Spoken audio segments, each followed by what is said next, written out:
অনেক পরিশ্রম অনেক কষ্ট সহ্য করেও সারা দিনটা কেটে যখন রাত্রিবেলা ঘুমোই তখন মনে হয় রাতটা যেন অনেক বড় হয়, কিন্তু না গো, কী যে মনে হয় কিছু ঘন্টা যাওয়ার পরেই মানে রাতটা খুব তাড়াতাড়ি শেষ হয়ে গেল। সকালে উঠতে ইচ্ছে করে না, কিন্তু ওই যে সংসারের বাতাজালে জড়িয়ে পড়েছি, তো যত কষ্টই হোক আমাকে কিন্তু সকালই উঠতে হয়। Hello everyone, good morning. কেমন আছো সবাই? আমি তো বেশ ভালো আছি, তোমরাও নিশ্চয়ই ভালো আছো। আমি তমসা, ওয়েস্ট বেঙ্গল ফ্রম ইচ্ছাপুর। তো চলো আজকে আমার নিত্য নতুন জীবনের একটা নতুন ছোট্ট গল্প আমি তোমাদের সাথে শেয়ার করি। তো দেখো সকালই উঠে পড়েছি, আর উঠে কিন্তু সমস্ত কাজকর্ম কমপ্লিট হয়ে গেছে। আজকে শরীরটা না বিশেষ একটা ভালো নেই, কিন্তু তবুও না আমাকে সমস্ত কাজটাই কিন্তু নিজেকেই করতে হচ্ছে। মা অনেক সময় বলে এত কাজ করতে হবে না, একটু শরীরটাকেও রেস্ট দে, কিন্তু কি করব বলো, নিজের সংসার শেষটা যদি অগোছালো হয়ে থাকে একদমই কিন্তু ভালো লাগে না। আর বলি কেন, আমার নিজেরই তো ভালো লাগে না। হাত পা গুটিয়ে চুপ করে শুয়ে থাকবো, আমার যেন মনই মানবে না। যতই শরীর খারাপ হোক একটু ওষুধ খেয়ে নিজে সুস্থ হয়ে কিন্তু সংসারে আবার সমস্ত কাজে হাত দিয়ে। এখন আদি স্কুলে চলে গেছে আর ঘরটা পুরোই অগোছালো হয়ে রয়েছে। সকালের বাসি কাজকর্ম, স্নান সবই হয়ে গেছে। এখন কিন্তু ঘর গোছানো, রান্না কাজ করা, মামামকে যত্ন করা, এগুলোই কিন্তু আসল কাজগুলো বাকি রয়েছে।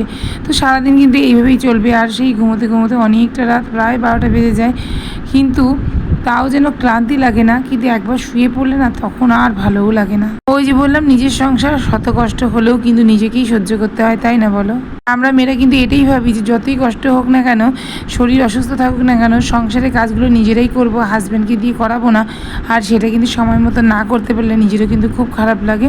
আর এদিকে দেখো সমস্ত কাজকর্ম করছি, আর এখানে অনেকটা বেলা হয়ে গেছে এখন, আর মাম্মাম কিন্তু ঘুমোচ্ছে। ও আজকে অনেক সকালে উঠেছিল, তার জন্যই কিন্তু ও এখন অনেকটাই ঘুমোচ্ছে। যদিও মানে আদিকে স্কুলে দিয়ে বাড়িতে চলে এসেছি, আর মাম্মামকে খাইতেই ঘুম পাড়িয়েছি, তারপরেই কিন্তু আমি ঘরের কাজে লেগে নিয়েছি। ও যতক্ষণ ঘুমোবে ততক্ষণ কিন্তু আমি কাজগুলো সেরে নেব, তারপর কিন্তু ওকে নিয়ে সারাদিনই আমার ব্যস্ততার মধ্যেই থাকতে হয়।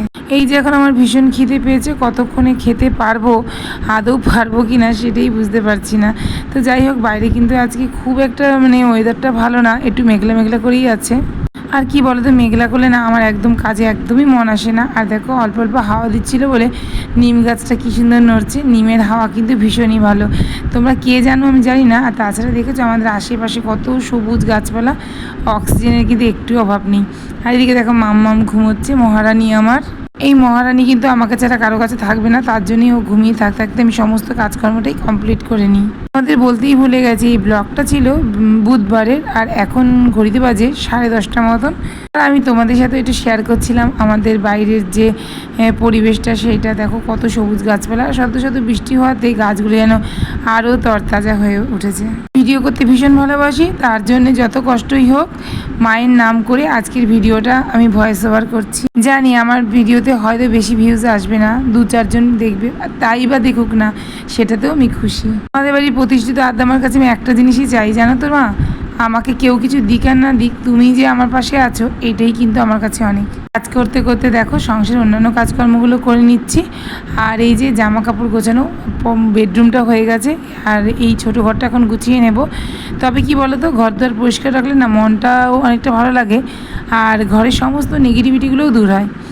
ঘর দুয়ার যদি অগোছালো থাকে তাহলে কিন্তু ঘরের নেগেটিভিটি কখনোই যাবে না। সংসারে সবসময় অমনোযোগী, তারপরে অশান্তি, এগুলো কিন্তু লেগেই থাকে। তাই আমি চেষ্টা করি সকাল থেকে উঠে সারাটা দিন খুব পরিষ্কার করে সংসারের কাজকর্মগুলো করে নিয়ে যতক্ষণ শরীর সুস্থ থাকবে, অসুস্থ থাক আর সুস্থ থাক, সমস্তটাই নিজের হাতে করব, আর সংসারে সমস্ত নেগেটিভিটিগুলোকে দূর করে পজিটিভিটি আনবো। তো দেখো এই যে আমার কাজকর্ম কিন্তু প্রায় হয়ে এসেছে, আর অল্প কিছু কাজ বাকি আছে, সেটাও চলে তোমাদের সাথে তো শেয়ার করবই। আমার না ঘরের কাজকর্ম করতে ভীষণ ভালো লাগে, তাই আমি যতই অসুস্থ থাকি আমার কাজকর্মে কিন্তু কোনো ত্রুটি থাকে না। আদি অনেক জামা কাপড় মেলে দিয়েছি, আবার টুকিটাকি করে বৃষ্টি পড়া শুরু হয়েছে। আর আদি যখন স্কুলে চলে গিয়েছিল তখন মাম্মাকে তো আমার একাই ছেড়ে রাখতে হয়েছিল, তার জন্য দেখো মেঝেতে বসে অনেক খেলেছে, আর অনেক জিনিসপত্র ছড়িয়ে ছিটিয়েছিল। তো আজকে ভাবছি চিকেন করব, দেখো চিকেন নিয়ে এসেছি আসবার সময়। তো চলো চিকেন ধুয়ে রান্না বসাই, পরে তোমাদের সাথে অন্য ভিডিওতে আবার দেখা হচ্ছে, ততক্ষণের জন্য টাটা।